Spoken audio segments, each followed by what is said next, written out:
think a valid question that some parents wonder about is, do I just have a bad kid? You know, my kid seems to be in all kinds of trouble, seems to have an attitude problem. Do I just have a bad kid? I don't believe there is such a thing. Every kid's a good kid. Some kids have behaviors that are troublesome or problematic, and I think it's a problem. It's a mistake to label the kid as bad. Their behavior is a problem, and we need to understand the behavior. Behavior is a form of communication, just like talking is. You have to understand what behavior means.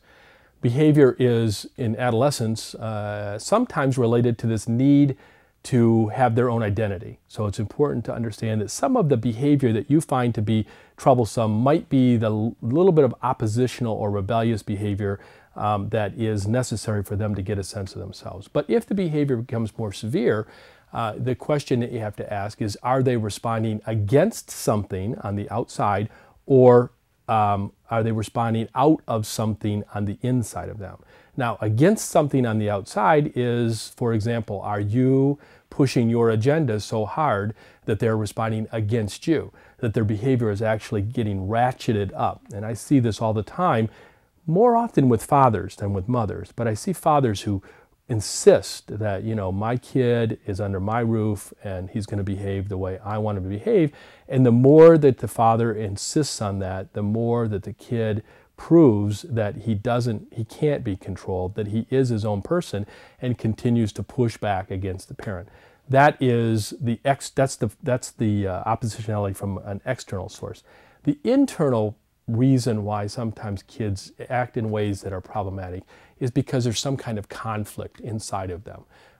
Not uncommon that you will see kids who act out, that's what we call it, acting out, because of some type of trauma they've experienced or some issue in their life that they're having a difficult time resolving.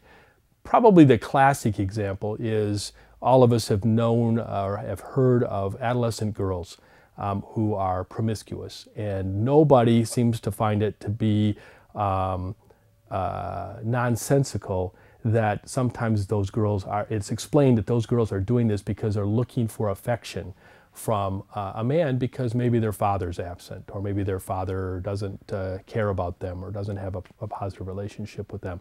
That's an example of acting out behavior, although acting out behavior can be the full range, everything from saying things that you don't want your kids to say to behaving in ways that are potentially self-defeating or self-destructive. You don't have a bad kid. You do have a kid who might be behaving in a way that you're disapproving of. The question is, are they reacting against you, in which case you can do something perhaps to stop that, or are they responding out of something that's coming from inside of them, in which case maybe you need to get them some help.